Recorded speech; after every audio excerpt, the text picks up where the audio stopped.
Guys, स्वागत है आप सभी का आपके मेरे न्यू ब्लॉग में। तो मैंने सोचा कि मोटिवेशनल वीडियो तो बाद में बना लेंगे, पहले स्ट्रेटजी ऑन सब्जेक्ट बनाना चाहिए क्योंकि अभी सबकी एग्जाम चल रही होंगी। कुछ लोगों की ख़त्म होने आई होंगी और कुछ लोगों की ख़त्म हो चुकी होंगी और कुछ लोगों की शुरू ही हुई होंगी, क्योंकि बहुत सारे स्कूल्स में क्या होता है कि लेट स्टार्ट करते हैं। जैसे 6 तारीख हो गई, 7 तारीख हो गई या 1 तारीख हो गई, हमारी तो मार्च के एंडिंग में स्टार्ट हो चुकी है। तो इसलिए मैं सोचा मोटिवेशनल बाद में बनाते हैं, पहले स्ट्रेटजीज के ऊपर बना रहे थे सब्जेक्ट्स के लिए। तो मैंने चूज़ किया है गुजराती, क्योंकि मेरा परसों लास्ट एग्ज़ाम है गुजराती का। कल संडे और आज सैटरडे है, तो परसों मेरा लास्ट एग्ज़ाम है, उसके बाद हमारा वैकेशन है, फिर 10 स्टार्ट हो जाएगा। इसीलिए मैंने सोचा कि गुजराती के ऊपर वीडियो बनाने थे। और मुझे एक कोई बप्पा लवर करके किसी का चैनल है, बप्पा@लवर, उन्होंने मुझे कमेंट किया था कि भैया प्लीज़ गुजराती के ऊपर बना दो, क्योंकि मेरा गुजराती का एग्ज़ाम है। तो इसलिए मैंने सोचा कि क्यों ना गुजराती के ऊपर ही बना ली जाए। तो गुजराती में आपको बेसिकली, तो मैं स्टार्ट कर देता हूँ वीडियो। गुजराती में आप क्या क्या कर सकते हो।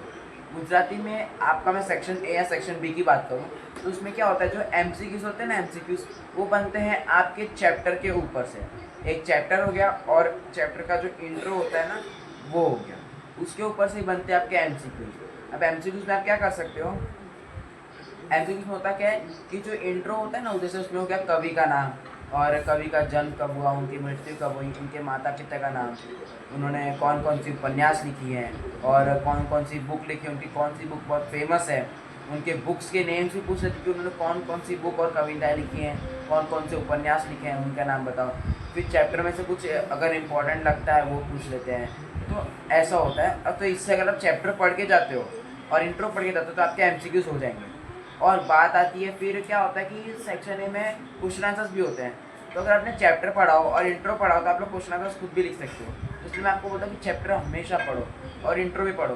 इससे क्या होगा, आप क्वेश्चन आंसर्स लिख पाओगे, MCQ सॉल्व कर पाओगे। और फिर अब बात आती है कॉम्प्रिहेंशन की। कॉम्प्रिहेंशन में कुछ नहीं रहता, ऊपर जो पैराग्राफ रहता है उसके बेस पे नीचे क्वेश्चन आंसर रहते हैं। आपको बस वो पैराग्राफ पढ़ना है और क्वेश्चन के आंसर देने हैं।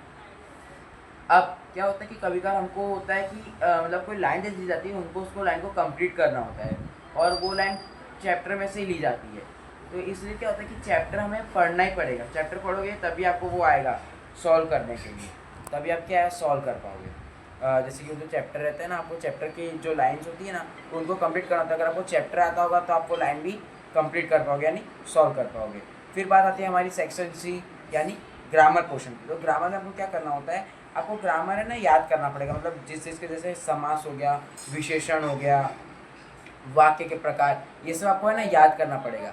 यानी आपको जैसे समास के भी प्रकार होते हैं वो सब आपको पता होना चाहिए। उसी के बेस पे आप जो सेंटेंस होगा ना उसका टाइप बता पाओगे कि कौन सा समास है, इसके अंदर कौन सा समास यूज हुआ है, कौन सा विशेषण यूज किया, ये कौन से सेंटेंस का ये टाइप है, कौन से वाक्य का प्रकार होता है ना, वाक्य के प्रकार, वो आपको पूछेंगे। तो तभी आप बता पाओगे जब आप वो सॉल्व करोगे। यानी आपको पता होगा कि कौन से वाक्य का ये प्रकार है। अगर आपको सेंटेंस समझाता है कि सेंटेंस मतलब वाक्य कौन सा है, तभी आप उसका वो बता पाओगे कौन सा टाइप्स है।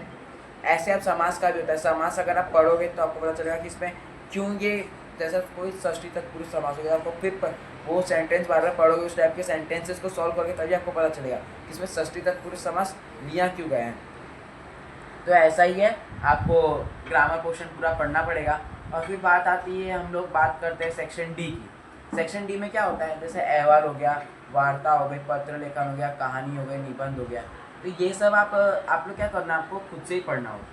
ये सब आपको सिर्फ खुद से ही पढ़ना होता है। जैसे कि अब अहवाल में क्या होता है, अहवाल को हम बोल सकते हैं एक रिपोर्ट होता है। जैसे इंग्लिश में रिपोर्ट नहीं होती, वैसे ही इसमें अहवाल होता है। मान लो आपको क्या अपना ऑब्जर्वेशन लिखना है। आपको कोई सिचुएशन दी जाएगी कि आप यहाँ पे गए थे, आपको उसके ऊपर क्या करना है, अपना जो आपने ऑब्जर्व किया है ना, बस आपको अपना ऑब्जर्वेशन लिखना है। जैसे कि कुछ लोग पूछ रहे थे कि पानी की समस्या ऊपर अहवाल लिखो।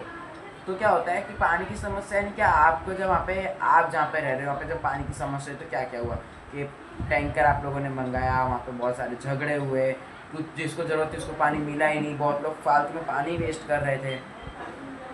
और फिर कुछ दिनों तक हमको कैसे सर्वाइव करना पड़ा और हम लोग ने क्या क्या किया, वो सब आप अपना बता सकते हो। फिर बात आ गई साइंस एग्जीबिशन के ऊपर भी कुछ लोग पूछ लेते हैं। तो साइंस एग्जीबिशन में आप कौन से स्कूल में गए थे, आपने सुबह से लेकर साइंस एग्जीबिशन खत्म होने तक क्या क्या देखा, क्या क्या वहाँ पे सीखा, कौन कौन से स्कूल के बच्चे आए थे, आपको कौन सा मॉडल वहाँ पे अच्छा लगा, आपका मॉडल उनको कैसा लगा, उन्होंने आपको क्या फीडबैक दिया, आपको क्या क्या इम्प्रूवमेंट करने की ज़रूरत थी, ये सब आप ना गुजराती के में लिख सकते हो। अब बात आती है वार्ता यानी कहानी की। कहानी में क्या होता है कि आपको मान लो कुछ टॉपिक दे दिया जाएगा, टॉपिक के ऊपर से आपको क्या करना है, वो लिखना है, वार्ता लिखनी है, सॉरी कहानी लिखनी है।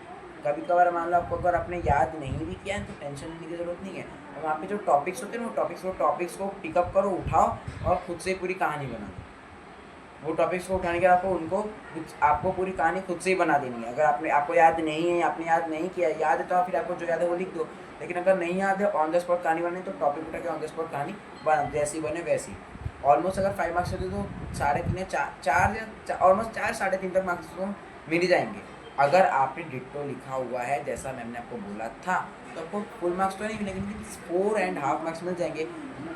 अगर आपने खुद से लिखा है तो आपको ऑलमोस्ट 3.5 या 4 मार्क्स मिल जाते हैं। लेकिन सब कुछ सही लिखना है।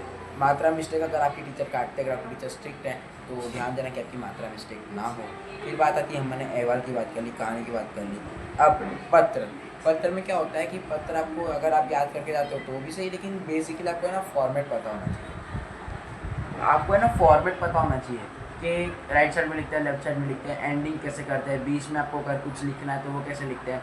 फिर जैसे अब आपने स्टार्ट किया, वो सब आपको अगर फॉर्मेट पता है ना तो आप बीच का खुद से लिख सकते हो। इसलिए आपको क्या है, बेसिकली आपको पत्र में क्या है, फॉर्मेट पता होना चाहिए। वैसे अहवाल में भी होता है, अहवाल में रिपोर्ट में होता है कि टाइम लिखना है, प्लेस लिखनी है, बाय लिखना है, ऊपर टाइटल भी देना होता है। वैसे तो आपको पता होना चाहिए। और ऐसे फिर अब बात करते हैं हम निबंध की। निबंध में क्या करना होता है, निबंध में ना आपको टॉपिक पता है, आपने 5-6 बार पढ़ लिया, उसके बाद आप लोग निबंध भी खुद से लिखो।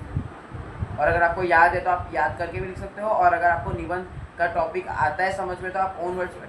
निबंध यानी क्या, खुद से आपका इमेजिनेशन कि ऐसा ऐसा है, तब इसमें क्या आपका क्या ओपिनियन है, आपकी तरफ से आप क्या इसमें आपका सजेशन है देना चाहते हैं, आपका ओपिनियन क्या है। मान लो कुछ लोगों को पूछा जाता है यदि परीक्षाएं ना होती तो मान लो अगर एग्जाम में थी तो आप क्या क्या सोच सकते हो, वो सोचो कि एग्जाम में थी तो आपको टेंशन ही नहीं होता पढ़ाई का, फिर उसे आप मज़े से खेलते, कोई होमवर्क का टेंशन नहीं, क्योंकि पढ़ने की ज़रूरत ही नहीं है ना। अब एग्ज़ाम देने है तो पढ़ने की ज़रूरत क्या, तो फिर ना होमवर्क का टेंशन, पूरा दिन मस्त एंजॉय करते, आराम से खेलते। और फिर कुछ लोग को होली के ऊपर पूछ लेते हैं, छोटे बच्चों को दिवाली के ऊपर पूछ लेते हैं, उत्तरायण हो गई। और फिर ऐसे आपको टॉपिक्स बता देते हैं ना आपके टीचर, तो आपको निबंध उसके ऊपर आ जाता है, फिर आप खुद से लिख सकते हो। आपको बस अपना इमेजिनेशन, आप कितना सोच सकते हो ना, उसके ऊपर आपको निबंध लिखना होता है। ऐसा हमने निबंध की बात कर ली। तो बस आपको जो मैंने आपको टॉपिक्स बता दिए हैं, जो मैंने आपको टिप्स दिए हैं, स्ट्रेटेजी है, बस आपको वो यूज़ करना है। और जैसे मैं आपको बता दिया कि मैं आपको सब कुछ वापस समराइज़ करके बता देता हूँ वापस से। मान लो अगर आपको चैप्टर पढ़ना है, इंट्रो पढ़ना है, सारे लेखक के नाम याद रखना है, इससे आपका क्या कहो, एक MCQ सॉल्व हो जाएंगे, वो जो वाक्य सेंटेंस पूरा करो वो सॉल्व हो जाएगा, क्वेश्चन आंसर सॉल्व हो जाएंगे, 3 चीज़ आपसे उससे हो जाएगी। और फिर फिल इन द ब्लैंक्स भी सॉल्व हो जाएंगे। और फिर बात आती है सेक्शन कॉम्प्रिहेंशन की। तो कॉम्प्रिहेंशन में भी मैंने आपको बता दिया कि आपको कुछ नहीं होता, उसमें खाली आपको वो करना होता है, क्या बोलते हैं, पैराग्राफ पढ़ के खाली क्वेश्चन के आंसर्स देने होते हैं। फिर बात आती है सेक्शन C की, जिसमें आपको पूरा ग्रामर आता है। तो उसमें आपको समास पता होना चाहिए, वाक्य के प्रकार पता होना चाहिए, विशेषण पता होना चाहिए कि ये सब है क्या, मतलब कब क्या यूज़ होता है, कैसे यूज़ होता है, वो सब आपको पता होना चाहिए। सेक्शन D की बात करें तो मैंने आपको ये बताया है कि जैसे अगर आपका अहवाल आ गया तो आपको उसको अहवाल को हम क्या बोलते हैं, रिपोर्ट में क्या होता है, बाय होता है, किसके द्वारा लिखा गया, कब लिखा गया, टाइम और जगह और टाइटल देना ऊपर, ये पता होना चाहिए। बीच का आप खुद से लिख सकते हो। और रिपोर्ट यानी आपका ऑब्जर्वेशन, आपको यहाँ गए थे आपने क्या क्या ऑब्जर्व किया, आपको वो लिखना है। फिर हम बाद में आपको बताया पत्र का, तो पत्र का आपको टॉपिक पता होना चाहिए कि एंडिंग और क्लोजिंग कैसे करना है। फिर आपको बीच का आपको खुद से लिखना है। मैं आपको कहानी में क्या होता है, आपको टॉपिक दिया रहेगा, आपको टॉपिक के ऊपर से खुद से कहानी बना सकते हो, और अगर आपको कहानी आती है तो आप वो लिख सकते हो। फिर बात आती है निबंध की। निबंध में भी आपको टॉपिक पता होना चाहिए, और निबंध यानी कि आप कितना सोच सकते हो, आपको उसके बारे में लिखना है। पीछे का गाइस जो भी आवाज़ आ रहा है उसको इग्नोर करना, क्योंकि यहाँ पे कोई फंक्शन चल रहा है इसलिए आवाज़ आ रहा है। और फिर आपको क्या है, आप कितना सोच सकते हो ना, आपको इमेजिनेशन, आपको अपना इमेजिनेशन बताना है। तो बस मैंने आपको ऐसा बताया। आई होप आपका गुजराती का एग्जाम अच्छा जाए, आपका जितना एक्सपेक्टेड स्कोर, आप उतना एक्सपेक्टेड स्कोर अपना कंप्लीट कर सको, अचीव कर सको। तो all the best for your exam. मिलते हैं नेक्स्ट वीडियो में। Bye bye.